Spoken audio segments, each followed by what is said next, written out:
If you are feeling overwhelmed right now, if your mind will not stop racing, if your chest feels heavy and you are quietly asking, why is this happening to me? Then please do not scroll away.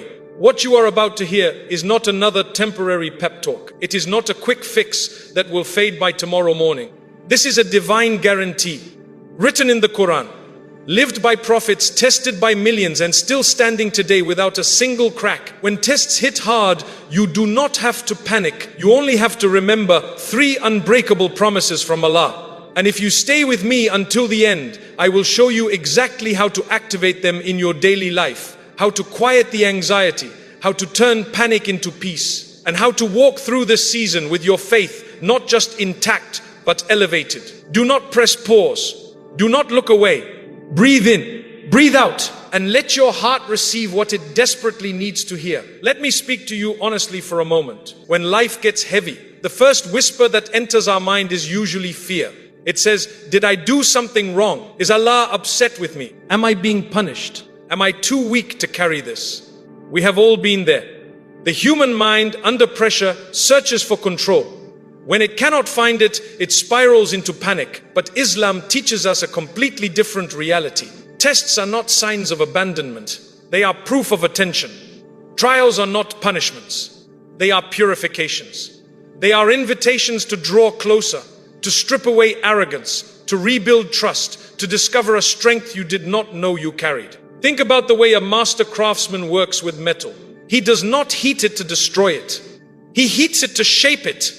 He applies pressure not to break it, but to remove impurities so it can hold weight later. Allah operates with the same wisdom. He says in the Quran, and we will surely test you with something of fear and hunger and a loss of wealth and lives and fruits, but give good tidings to the patient. Notice the certainty in that statement. It does not say if you are tested. It says you will be tested. It is a universal law for every human being. From the greatest prophets to the most ordinary believer, trials are part of the journey. But what separates those who break from those who rise is not the absence of pain. It is the presence of promise. Today, I want to anchor your heart to 3 promises that Allah has made in His book. 3 verses that, when truly understood and internalized, can dismantle panic, restore calm, and remind you of a truth your mind has temporarily forgotten. You are not carrying this alone. You are being prepared. You are being held. Let us walk through them together slowly, clearly, and with intention. The first promise addresses the exact moment panic begins. Allah says, Allah does not burden a soul beyond that it can bear. Read that again. Not beyond what you think you can handle. Not beyond what your friends say is fair. Not beyond what society expects. Beyond what it can bear. With His knowledge, with His timing, with His support woven into the very structure of the trial. Panic thrives on a dangerous illusion that we are measuring our own capacity. We look at the mountain ahead and say, I will never climb this. But Allah looks at you and says, I did not place this mountain in front of you to crush you. I placed it there because I already built the strength in your legs. You are exactly where you need to be to grow into who you are meant to become. I have sat with so many people who come to me exhausted, crying, saying, I cannot pray properly. I cannot think straight. I am failing at work, at home, at life. And I gently ask them, are you still breathing? Is your heart still beating? Are you still turning to Allah? Even if your voice shakes, when they say yes, I remind them, then you are still bearing it. And if you are bearing it, you are within your capacity. Allah does not measure your trial by your comfort. He measures it by your growth. Every sleepless night, every silent tear, every whispered prayer in the dark is being recorded, not as failure, as foundation. The Prophet Muhammad, peace be upon him, said, the greatest reward comes with the greatest trial. When Allah loves a people, He tests them. Whoever accepts it with patience earns His pleasure, and whoever rejects it earns His displeasure. Think about that. Acceptance does not mean passive resignation. It means active trust. It means saying, Yea Allah, I do not understand this yet, but I trust you. I submit to your wisdom. I will keep moving, even if it is one small step at a time. Psychologically, panic isolates. It tells you, no one understands. You are alone. This is too much. but the Quran shatters that lie in a single verse. You are not carrying this trial by yourself. Allah calibrated it to your exact spiritual, emotional, and physical threshold. And He attached His help to it before you even felt the first weight. So the next time panic rises, do not fight it with more worry.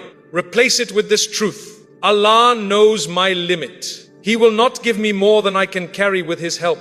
Say it out loud. Write it on your phone. Repeat it until your nervous system remembers it is safe to breathe. Because this promise is not just theology. It is reality. It is divine engineering. You were built for this moment, not to break, to become. Now let us move to the second promise. It is short, but it is seismic. Allah says, for indeed with hardship comes ease. Indeed with hardship comes ease. Notice the wording carefully. He does not say after hardship comes ease.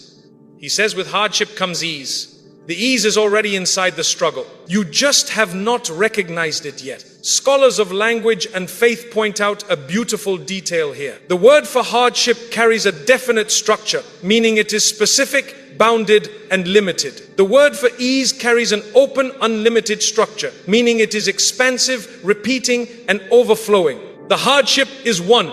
The ease is many. The hardship is a chapter. The ease is the rest of the book. But we miss it because we spend all our energy fighting the storm, and we forget to look for the umbrella Allah already placed in our hands. When your business is struggling, the ease might be the lesson in patience you are finally learning. When your relationship is strained, the ease might be the humility and communication you are developing. When your health is declining, the ease might be the spiritual awakening that only quiet moments can trigger.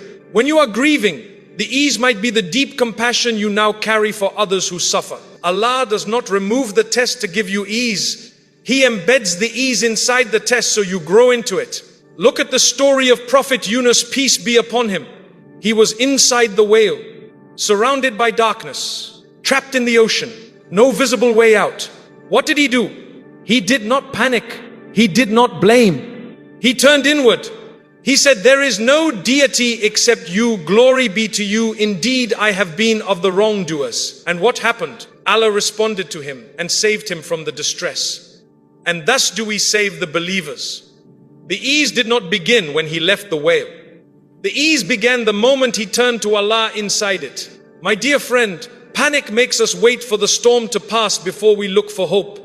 But faith teaches us to find the hope while still in the rain. Because the ease is already here. It is in your next sincere prayer. It is in the friend who finally reaches out. It is in the doctor who offers a new option.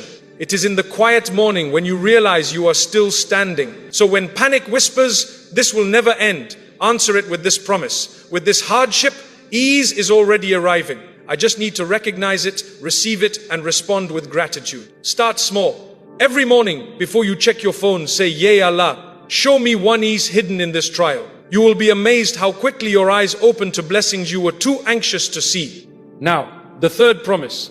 This is the one that changes everything. Because it is not about what Allah will do for you later. It is about who Allah is with you right now.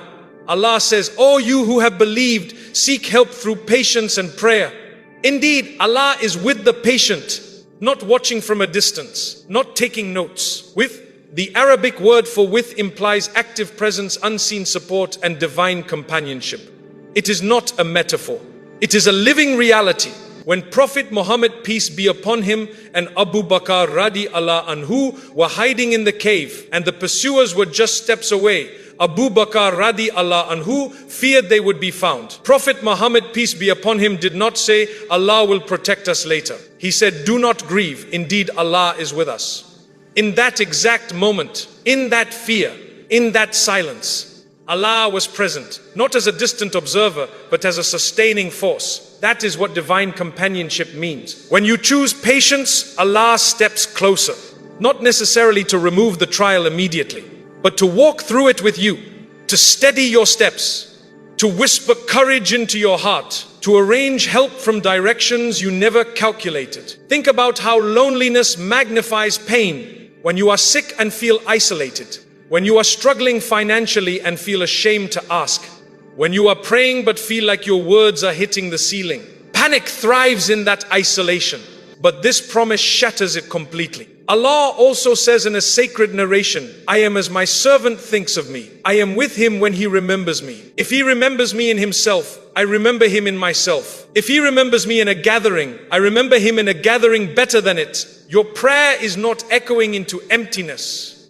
It is landing in the presence of the most merciful. Your tears are not falling into a void. They are being held by the most gentle. Your patience is not going unnoticed. It is triggering divine movement. So how do you activate this companionship when panic strikes? First, stop running from the pain. Sit with it. Breathe. Say, Ya Allah, I do not know why this is happening, but I know you are here.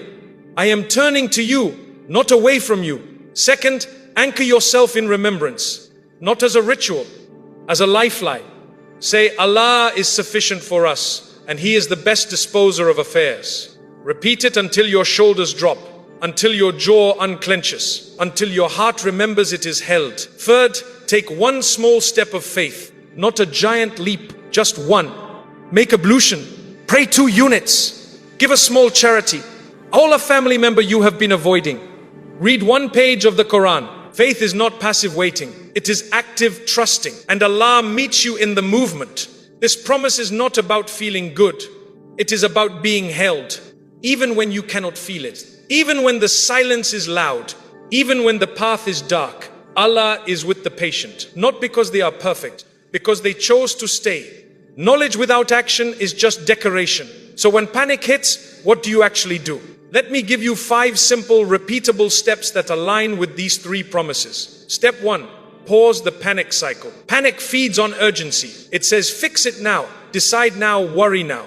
But faith says, breathe. Allah is in control. You have time to respond, not react. Place your hand on your chest. Say, Ya Allah, I surrender this moment to you. Step 2, speak the 3 promises out loud. Allah does not burden me beyond what I can bear. With this hardship, ease is already coming. Allah is with me right now in this trial. Say them like you are reminding your soul, not just your mind. Step 3, change the question. Panic asks, why me? Faith asks, what do you want me to become through this? Who do you want me to help because of this? How do you want me to draw closer because of this? Step 4, protect your spiritual environment. Do not let the trial push you into isolation. Keep your prayers, keep your recitation, keep good company. Avoid endless scrolling. Avoid conversations that magnify fear. Your environment shapes your emotional state. Choose spaces that remind you of mercy. Step 5, give before you feel ready. Charity in difficulty is not weakness. It is a declaration. It says, Ya Allah, I trust you so much that I will give even when I am scared. Prophet Muhammad, peace be upon him, was the most generous, and he was most generous during hardship. Why? Because he knew provision is not reduced by giving, it is multiplied by trust. You do not have to have it all figured out. You only have to keep turning back. Every time you fall, rise. Every time you doubt, ask. Every time you break, repair. Allah does not love perfection. He loves persistence. Let me leave you with this final truth. The tests you are facing right now are temporary. The promises I have shared are eternal. Mountains erode. Oceans shift. Seasons change. But Allah's word does not bend. It does not fade. It does not break. You are not being tested because Allah forgot you. You are being tested because He is preparing you. Preparing your patience. Preparing your trust. Preparing your heart for a level of closeness you could never reach in comfort. Prophet Muhammad, peace be upon him, said, how wonderful is the affair of the believer, for there is good in every aspect of his life. If ease comes to him, he is grateful, and that is good for him. If hardship comes to him, he is patient, and that is good for him. There is good in this. Even if you cannot see it yet, even if it hurts, even if it is taking longer than you hoped, there is good. So do not panic, do not quit. Do not let the noise of the moment drown out the voice of eternity. Remember the 3 promises. Hold them like anchors. Walk forward like someone who knows they are being carried. Let us make a prayer together. Close your eyes if you can. Open your heart if you are ready. Ya Allah, we come to you with tired hearts, heavy shoulders, and minds that sometimes forget your mercy. Forgive us for our panic, our doubt, our impatience. Replace our fear with trust. Replace our confusion with clarity.